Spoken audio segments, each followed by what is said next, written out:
Just 7 days out from Election Day, and of course, all eyes are on the state of Pennsylvania. The balance of power hinges on Pennsylvania. Dr. Oz and John Fetterman are running a tight race. How, I have no idea, really, but John Fetterman's debate performance should have been his point of no return. Now, according to the latest poll from Insider Advantage, Oz is leading Fetterman 48-45. Overall, it's looking promising for Oz, but it's still too close to comfort, especially when you factor in early voting. Now, Pennsylvania voters are not thrilled with Fetterman as a candidate, including Democrats. Even Fetterman's hometown paper, the Pittsburgh Post-Gazette, has just given a surprise endorsement to Dr. Oz, writing that Fetterman's lack of transparency and refusing to release his medical records is troubling. The paper also torched him for having no experience facing the problems of working people, which seems to be the theme in Pennsylvania, both in the Senate and for the governor's race. Blue-collar voters will make or break these races. Now, Doug Mastriano and Josh Shapiro's gubernatorial race is heating up as well, nearly neck and neck. Now, Democrat Shapiro refused to debate Mastriano, which is no surprise there. That's kind of the Democrats' playbook right now. And Mastriano is confident he will pull off a huge upset for the governor's seat. He joins me now, Pennsylvania gubernatorial candidate Doug Mastriano, along with former Pennsylvania Senator and Newsmax contributor Rick Santorum. Doug, Rick, welcome to you both. Can't believe we're already just a week out now. Very exciting. This time next week, the polls will be closed, and we'll be seeing the reporting coming in our favor, I'm sure. I believe so. And let me ask you, Doug, about the governor's race, because as I just said, it's very tight. Shapiro tweeted this yesterday. He said that you are, I think we have it up on the screen. You're too dangerous. Doug Mastriano is too dangerous to be governor of Pennsylvania. We're hearing this a lot from the left towards Republicans, but he has no evidence to back that up. I mean, he is just banking on getting Pennsylvanians to believe you're an extremist, as he calls you. What's your response to that? And Doug, how are you preparing for next week? That's all he has to run on, is name calling. He's been our attorney general for 6 years, and crime is collapsing our state. Our city is running amok. Philadelphia, record homicides. We're seeing lawlessness in the streets. 2,000 shooting victims, 1,000 carjackings. So too extreme to defend this constitutional republic for 30 years. Too extreme to have the lives of our sons and daughters entrusted to me in faraway places. The guy has nothing to run on, so he devolves the typical Democrat playbook of name calling. That's why he didn't want to debate me, because I mopped the floor with him worse than Fetterman got shook down last week. Rick, let me ask you this. On the Senate race, we just secured a massive win for election integrity in Pennsylvania tonight, something that, of course, I know Senator Mastriano cares a lot about.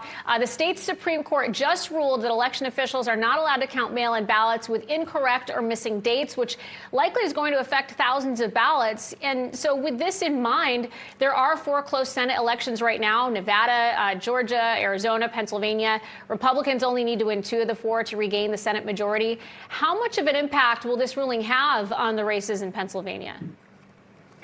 It'll have some impact. I mean, there's certainly, number one, Democrats overwhelmingly, 70% of the absentee ballots are Democrat ballots.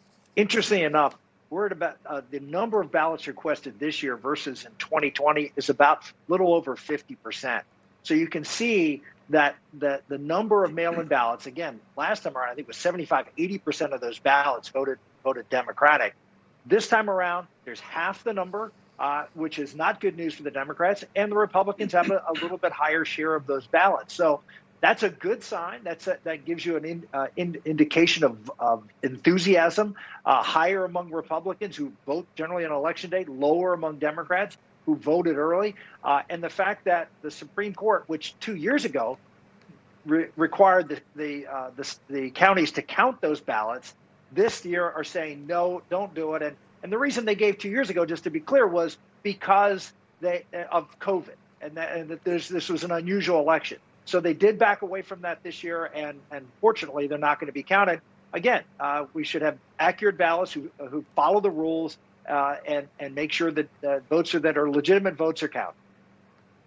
Well, you know, when I think of election integrity, I think of Doug Mastriano. Doug, your reaction to this news tonight?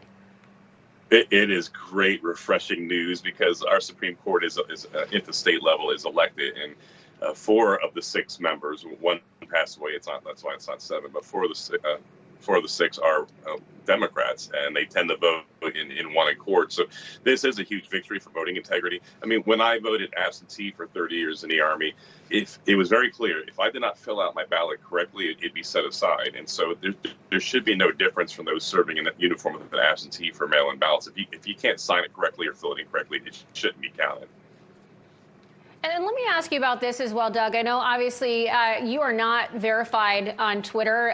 You're one of the, I think, the only gubernatorial candidate who doesn't have that blue check. What's your reaction to that? Do you feel like it's impacted your exposure, people's exposure to your candidacy? What are your thoughts? I'm glad Elon Musk is in town. He's going to need a few days of obviously to clean things up here, but it's just so typical of the left. You know, they shut me down in 2020. Just for, you know, holding that hearing in Gettysburg on election integrity, you know, doing my constitutional job as a senator, you know, in the manner and conduct of elections. And then, of course, it was exposed by Donald Trump. They brought me back in, but then I was shadow banned. And it's magical. You know, Elon Musk takes over, and now I'm at near 120,000 followers. So we're going to be verified eventually. But it's just, you know, this should be an in-kind donation to Josh Shapiro that Google, you know, gives him a lot more coverage than me, and the shadow ban me on Facebook. That should not be allowed in our constitutional republic. If they want to back a candidate, great, but make it a, you know, an in-kind donation to the candidacy. Well, I certainly agree with you. Agree with you there. And, you know, it's the final weekend showdown, of course. We've got President Trump. He's going to be rallying with both you, Doug, and Dr. Oz in Pennsylvania this weekend at another Save America rally. But then you got Joe Biden and Barack Obama. They're going to be in the same state rallying their Democrat candidates. So if signage and turnout at events that we've seen is any indication, I think I know the answer here. But, Rick, who are Pennsylvanians more excited about? Well, I actually had an opportunity. Oh, go ahead, Doug. I was just going to say, I had the opportunity to speak at one of your events, and I can tell you the turnout was great. The enthusiasm is high. And I can tell you, I've said this over and over, I've never seen a candidate run a better grassroots campaign for governor in Pennsylvania in my life. I mean, this is the energy and enthusiasm, the signage, just the door-to-door phone calls. Doug is doing it all, and really would be, I think, one of the greatest upsets on election night come next week, and I think he's earned it. Well, we're going to be watching Rick Santorum. Thank you, Doug. Thank you, Rick. A pleasure having you.